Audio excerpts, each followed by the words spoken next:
मेरे प्रिय बच्चे, दिव्य हवाएं चल पड़ी है।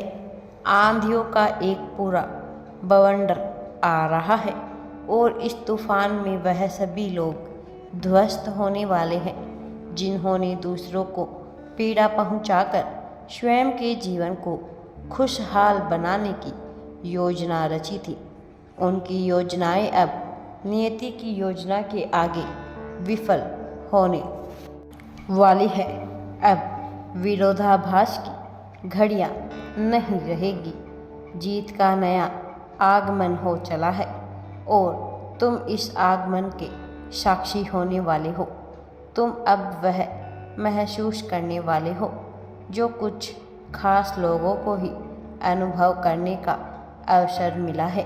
तुम दिव्यता के उस एहसास को अब जी सकोगे जिसे जीने की कल्पना बहुत से अच्छे लोगों ने की है किंतु उसे प्राप्त ना कर सके हैं। मेरे प्रिय बच्चे, तुम्हें अपनी जीत को आकर्षित करने के लिए, उसे साकार बनाने के लिए हर हाल में इस संदेश को अवश्य ही पूरा सुनना होगा।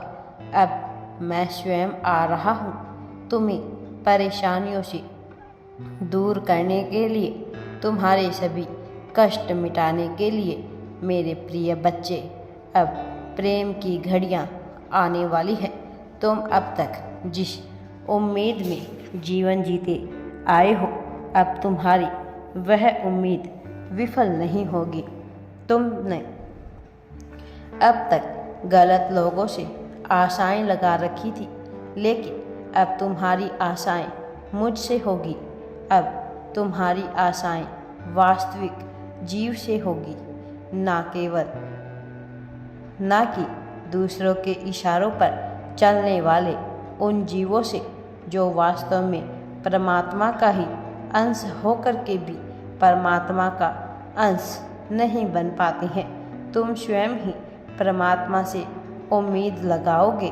अब तुम्हारी उम्मीदें ईश्वर ही साकार करने वाला है, अर्थात मैं तुम्हारी उम्मीदों को सच्चाई में बदलने वाला हूँ।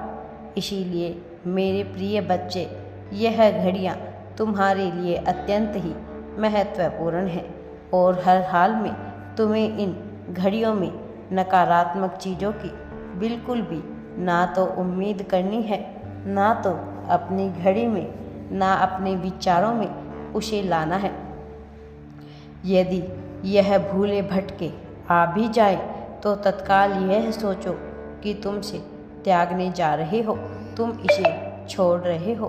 तुम्हें जीत की ओर बढ़ना है, तुम्हें सही दिशा में अपने कदम बढ़ाने हैं, लेकिन तुम सही दिशा में कदम बढ़ा नहीं पा रहे हो क्योंकि तुम्हारे मन में रह कर विभिन्न प्रकार की नकारात्मक, अनावश्यक और निरर्थक विचार उत्पन्न होते रहते हैं जो तुम्हें पीछे की ओर धकेलते रहते हैं, जो तुम्हें अपनी तरफ खींच करके बहुत पीछे की तरफ ले जाते हैं और इसी का कारण बन जाते हैं। लेकिन तुम्हें कुछ विशेष चीज़ों का ध्यान रखना होगा।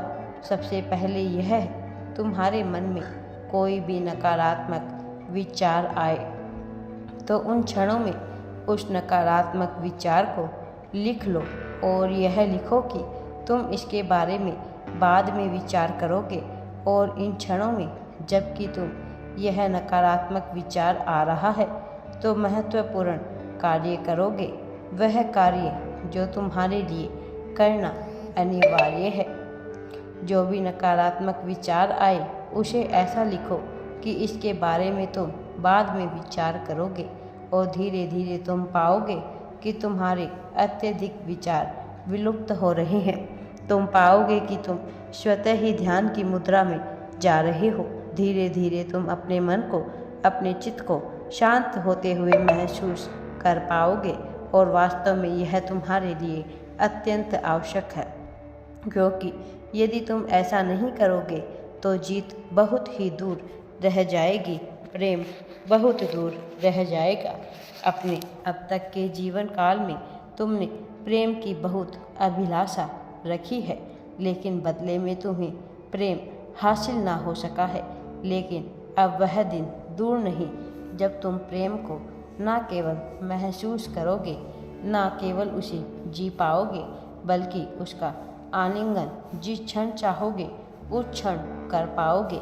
उसे अपना होने का एहसास दिला पाओगे और महसूस भी कर पाओगे। मेरे प्रिय बच्चे, तुम्हारा यह जीवन अब श्रेष्ठता की प्रकाष्ठा तक पहुँचेगा। तुम्हारा यह जीवन अब सच्चाई की राह पर चलेगा। तुम्हें अब जीतने से कोई भी नहीं रोक सकता है।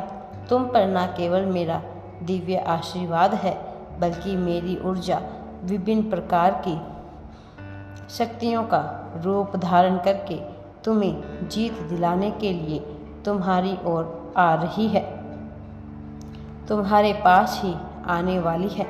तुम अभी इससे वंचित नहीं रहोगे।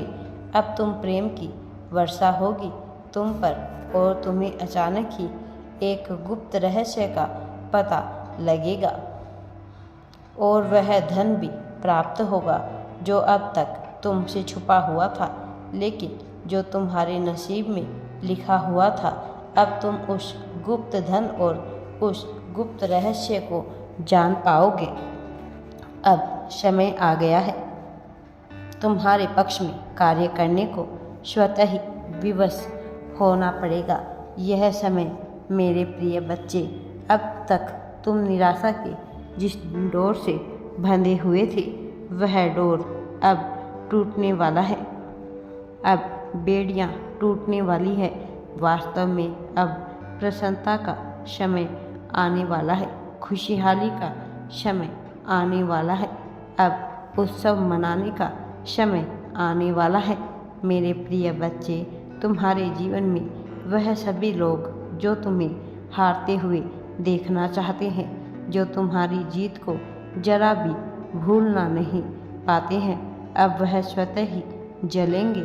और इसका कारण यह नहीं कि तुम ऐसा चाहते हो, इसका कारण यह भी नहीं कि उन्होंने ऐसा किया, बल्कि इसका कारण यह है कि अब उन्हें उनके कर्मों का फल प्राप्त होने वाला है, क्योंकि नियति की यही मांग है।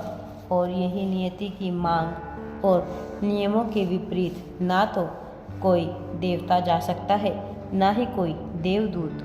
फिर भला एक साधारण सा मनुष्य, एक साधारण सा जीव कैसे जा पाएगा?